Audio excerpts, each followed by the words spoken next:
Hey YouTube, my name's Morfien and I'd like to welcome you to the channel. We're just recently getting back into the World of Warcraft seriously and we're feeling some rust. You'll hear pretty frequently if you want to improve your play, watch your play, and I thought we'd do just that. So without further ado, let's get into it. So we're starting off today with a Miss 13. The affixes are fortified, spiteful, prideful, and volcanic.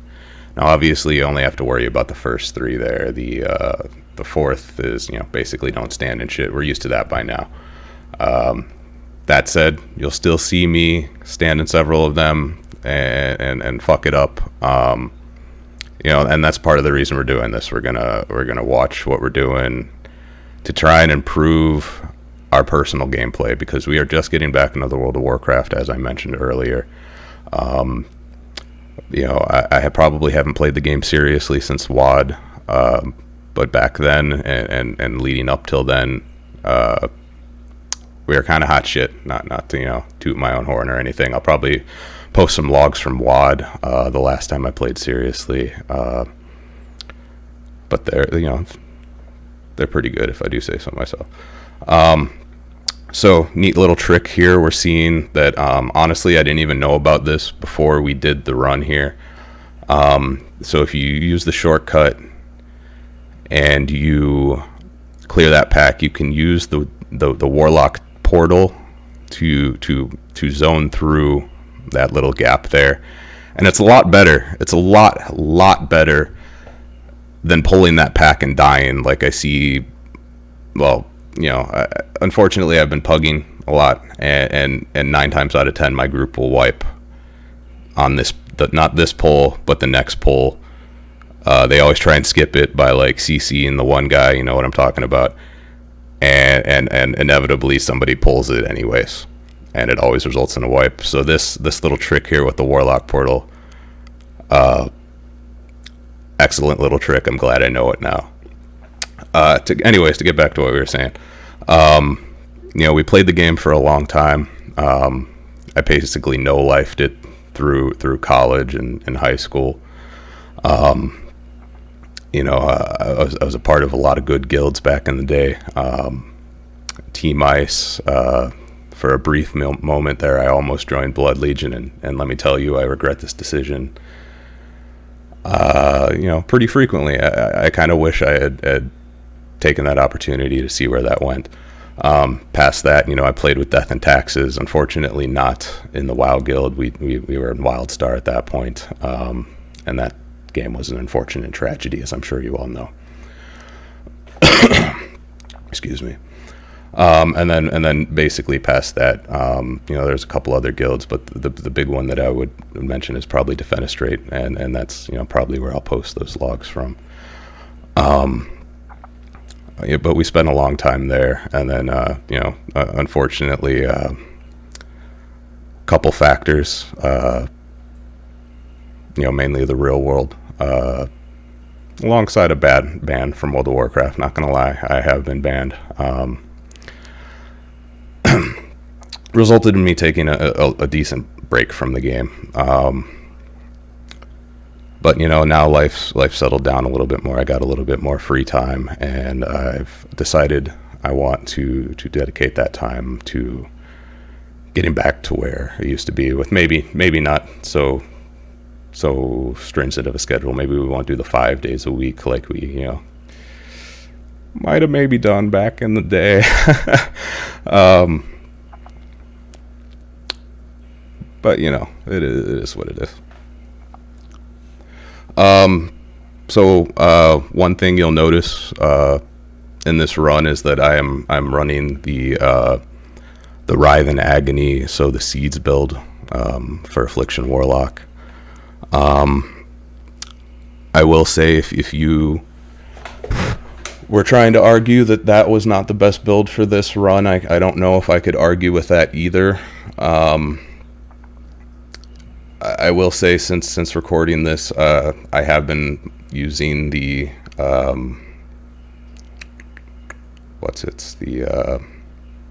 Absolute Corruption Vile Taint build. I will say this Writhe and Agony, so the Seeds build is so much easier to use. It's very it's very turrety. Like you just kind of, you know, you apply your Seed, you apply your Agony, and then you just spam the absolute crap out of Seed, and it can pull some impressive numbers, especially when you're doing more than 3 targets. And in Mythic Plus, you know, that's usually the case. It does suffer in the other aspects, you know, mainly single target, not too great there. These Pridefuls, I feel like I'm basically useless. Whereas the Vile Touch build, I've already noticed that, like, it is a little bit, it feels clunkier. I'm not gonna lie, but the potential for damage is way higher, substantially higher than the Writhe and Agony, and so the Seeds build. Excuse me. So we're pulling the first boss here. If you've never done this boss before, you basically you DPS the big guy down, dodge the shit, and then you burn the main boss, the what's his name, Ingra or whatever. He takes increased damage, I believe, after you've killed the ad there. Well, especially while he's being channeled on, you can see the damage numbers get a little ridiculous. And unfortunately, in these higher keys, it's going to be really hard to single face him. So you need to switch back to the ad when he spawns. Typically, if you get him low enough, you can kind of, you know, maybe make a play and try and shave a couple seconds there. But honestly, and my preference, and you'll see this in most cases outside of like the MDI and things, it's better to just play things safe. You know, don't risk standing and shit. It almost never pays off. You know, I haven't caught it yet, but I'm sure I've gotten hit by a volcanic, and we'll chastise ourselves for it.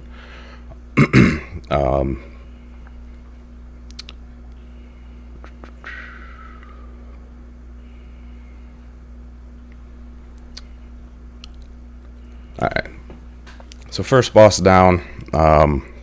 Moving on to the second boss. Now, if you're a Night Fae Coven, which a lot of you will be, because Night Fae is just the best for everyone, basically. Now that is changing a little bit as time goes on. But if you're a Night Fae Coven, make sure that you hit this seed here. The seed is basically a checkpoint. Honestly, I didn't know about this one until super recently either. Somehow managed to miss that one in countless miss runs. Miss is one of the easier dungeons. Kind of why we chose to start off with this one first.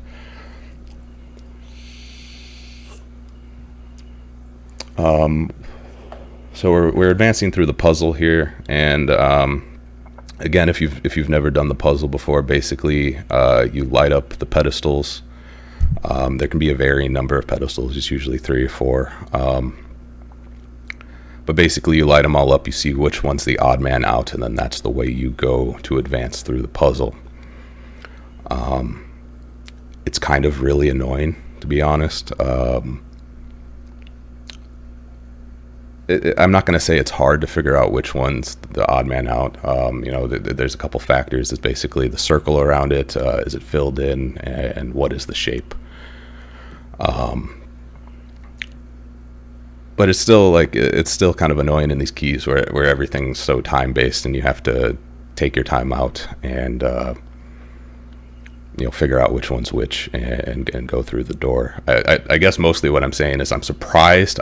I'm absolutely mind blown that nobody's figured out some way to make a weak aura or something to cheat this thing yet. That's all I'm saying. Otherwise, interesting game mechanics, right? Fun, quote unquote. The only other thing that I would say that is actually like pretty annoying, and it only matters in the Spiteful Affix, is that you can't, or sometimes you'll have difficulty opening the next gate if you have these Spitefuls out on you. I think it might only apply to the person that's like getting targeted by the Spiteful. But still, it's rather annoying sometimes.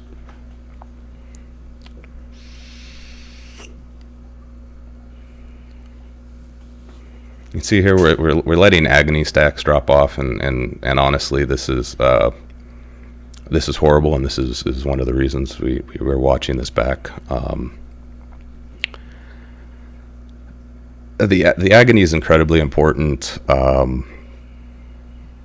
for soul shard generation first and foremost, but just as an Affliction Warlock in general, your creed, your motto, is keep your dots up. There's very few exceptions to that rule. The only one that I can really think of off the top of my head is if the mob's going to die before it can, get enough ticks to warrant that global cooldown for that dot, then it's probably not worth casting the dot. But in these Mythic Plus scenarios, you'll see that occasionally I'm letting my agony stacks drop off at like 60%, 50%, and that's not good, because we might not pay for it immediately as we're spamming seed in this build, but we will pay for it in the long term. And if you're playing the Vile Touch build, I've already noticed that you have to manage your agony and your shards just a little bit more, because you need to be able to throw down your Vile Touch and actually be able to follow up with Mythic Raptures. Whereas in the seed build, if I've got soul shards and there's 3 targets, seed and don't really worry about much else, other than, like I said, keep up that agony. And you really should be trying to keep up your Unstable Affliction and Haunt on at least one target, the priority target. That's the other thing to mention in these Mythic Pluses. There's always one ad that's more important to be killed than the others. Honestly, in this video, I'm not going to be able to tell you which one's which for most of these packs, because I don't always know myself. But usually, it'll be pretty obvious. Like a healer or one's bigger than the other one is going to take a little bit longer to kill, anyways. Go ahead and put your Unstable Affliction, your Haunt. If you're really soul shard starved, go ahead and get your Shadow's Embrace. Get your single target shit up on that target, because it's going to be the last one alive anyways. The other thing that's nice about the Soda Seed builds is in that scenario, you also have a target to seed onto these Spitefuls. These Spitefuls are like, they're annoying, but they're not the worst affix in the world. They would be a whole hell of a lot less annoying if the dungeons were designed in a way that you could chain pull a little bit better, or kite from pack to pack a little bit better.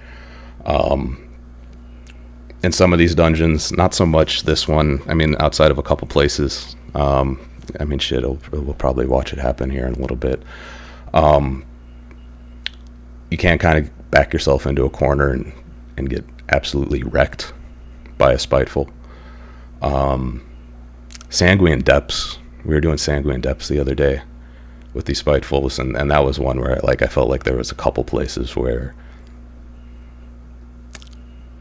that Spiteful was just going to get me, and there was nothing I could say about it. Excuse me. Now, obviously, you have things you can do to help prevent getting screwed by a Spiteful, but as a Warlock, you really only have one option these days, and that's your Night Fae Coven cooldown, which nobody talks about. The Night Fae Coven's secondary ability to have a blink as a Warlock is huge. It's huge. It's absolutely huge. If Soul Rot wasn't already the best ability for a number of reasons, like, you'd almost have to hope it was, because you want to have the Night Face secondary ability, the transform into the fox, right? Warlocks forever have wanted a blink, or, well, not so much wanted a blink, but they've lacked a blink. They've lacked basically any kind of movement outside of the portal, which you have to have a lot of forethought for the portal. A lot of fights, the portal doesn't do much for you. And most annoyingly, a lot of times other classes think the portal does a lot of things for you that the portal can't quite solve. Still a great ability. Don't get me wrong. Still a great ability. We definitely need it. Playing Classic WoW, I one of the things I was doing in my break was playing Classic WoW and not having the portal. I don't know if y'all caught that. He gripped the Vulpera into melee, but he shelled himself so that he would prevent it. He knew what he was doing. Anyways, the having a movement as a warlock is just incredibly valuable and underrated. Honestly, my only problem with the Night Fae is, man, I wish I could go Venthyr, or God, I'd love to go the Maldraxxus people. I can't remember the name. The Maldraxxus people, mainly because I want to wear their cool ass back pieces. Almost to the point where if they would let you roll an ult and get the back pieces on the ult and then use it on your main, I would do that. But you have to be the Coven to use the back piece, unfortunately. Otherwise, I totally would do that. If Venthyr specifically, because they also have a blink. Now, it's not as good as the Night Fae one, in my opinion, because it has a cast time.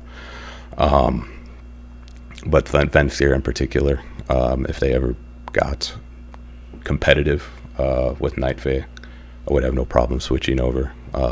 Their active ability is not horrible either. It's kind of cool. It just doesn't mathematically make sense.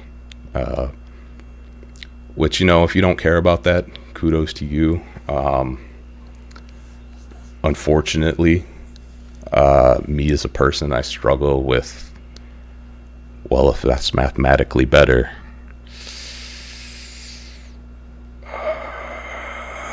I kind of really gotta convince myself not to do it is hard.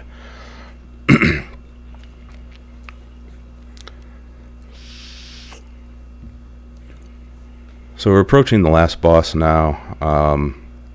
Doing pretty good. We've only had a couple deaths. We are a bit low on our mob count here.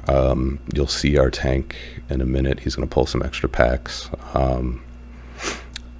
to even that out. Make sure we're not too far behind. I can't remember if we ended up pulling one pack after the final boss or not. We might have. This is one of those dungeons where sometimes it's hard to get the mob count down. And I was actually talking to my buddy Alex, or Videl, who I play with a lot, and you'll probably see him on stream or in videos here in the future. I have a Demon Hunter alt, which you'll also probably see at some point. Mainly because I wanted to be able to tank on my alt this time around, but I also wanted to be able to DPS, for all raids or whatever we might end up doing down the road. And I want to do mythics on the alt, but man, I like learning the dungeons from a tank's perspective is like a whole different thing. As a DPS, you can kind of just run and gun and do your mechanics, make sure you interrupt if you have to interrupt, and most importantly, don't stand in shit like the volcanic, right? But ultimately, it's not like super thought-provoking in regards to like what's the most efficient way to pull this dungeon. Obviously your tank would listen to your DPS's input, but and especially in these pugging keys and stuff, which is kind of the territory I'm in right now, unfortunately. it's not like there's a manual in each of these dungeons. So seeing it done a plethora of different ways is interesting. But trying to put myself in the tank shoes, like, it causes a little anxiety. I don't know. I'm worried about not getting to mob count, where, before it's important to get to mob count, especially with these pridefuls. These pridefuls, like, I've been in a couple groups where it's very obvious that the tank knows about prideful, and he'll pull extra packs, before a boss or before a particularly hard pack, and it's amazing, right? But then I've also been on the flip side of that, where the tank doesn't know how to incorporate prideful so well, and you'll be in the middle of a pack because the first mob you killed got you that 20% tick and spawns a prideful, and then there's a wipe. And ultimately, in these higher 13, 14 keys, especially when you're... By the way, I forgot to mention it in this video. I'm only like 207 eye level. I'm still trying to catch up. I really just came back to the game. It can be hard if you have a wipe like that. It can basically, I've had, knock on wood, it's been, oh my god, I got the dogs all excited. Go, no, stop, go away. There's nobody here. Oh my god. We have 3 huskies, and I just knocked on the desk, and they thought somebody was at the door, so now they're all out here staring at the door. I'm sure you could hear the clickety clack of not my keyboard. Man, I lost my train of thought now. Basically, it can be...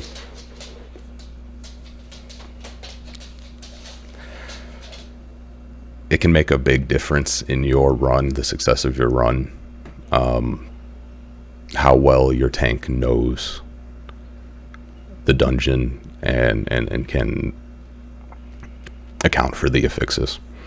And it's one of those things that as I'm doing these more, because honestly, like, they're a little more fun in Shadowlands than they were in Legion, and BFA was just terrible. I tried to play BFA for like a little bit. I think we can all agree to that. But regardless, they're just a little bit more fun, like, yeah, you don't get as much loot, and yeah, you can't Titan Forge it, but you know what? I'm okay with that, and I hope everyone else is, because we bitched and moaned as a community for a long time to get rid of Titan Forging and to get something a little more classic, and it might not always feel the greatest, right? But I feel is in the long run, ultimately everyone will be happier. They've already said that they're trying to make changes to alleviate some of the the weak points of the new system. And honestly, the whole cache thing that they came up with is, I'm surprised it didn't solve the problem entirely. I think it could work a little bit more to a player's advantage. Doing 10 mythics a week is, not gonna lie, it's a lot. They used to ask us to do 1 a week. I feel like 3 a week, maybe that would have been more appropriate, especially as we gotta look a year and a half down the line. Do we want to do 10 mythics each week? And yeah, you don't have to, right? You don't have to, but if you want to min max, you have to, right? So we'll see what they do, but it's definitely, in my opinion, the whole reworking of the loot system is a vast improvement in most regards. Like the one thing that they haven't done well is where's our master loot, right? Now I will say I can kind of see their counterpoint. See, this is what I was saying. Sorry to detract for a second. We just hit 100%, and we have the Prideful in the room of the final boss. Now we did have to pull a pack from the other side there, so not 100% perfect, right? But it's a hell of a lot better than getting to the final boss, having 17% to go, and having to choose between, do we do the last boss or do we pull a whole bunch of trash and end up with a Prideful, and ending up using that Prideful running back to the last boss, which sounds ridiculous, but I've also seen happen. So anyways, the whole loot thing, I don't know, I'm happy with it. Getting trinkets right now in particular is kind of a sore spot, especially because the trinkets suck. God, do the trinkets suck. Most of them suck. They're just horrible to use. Some of them do some kind of cool stuff, but then they have outrageously long cooldowns, or some other reason you can't use them, like the one from Day Other Side, the Quantum whatever. Great on pull, trash afterwards because it's going to give your healer mana or something. Like,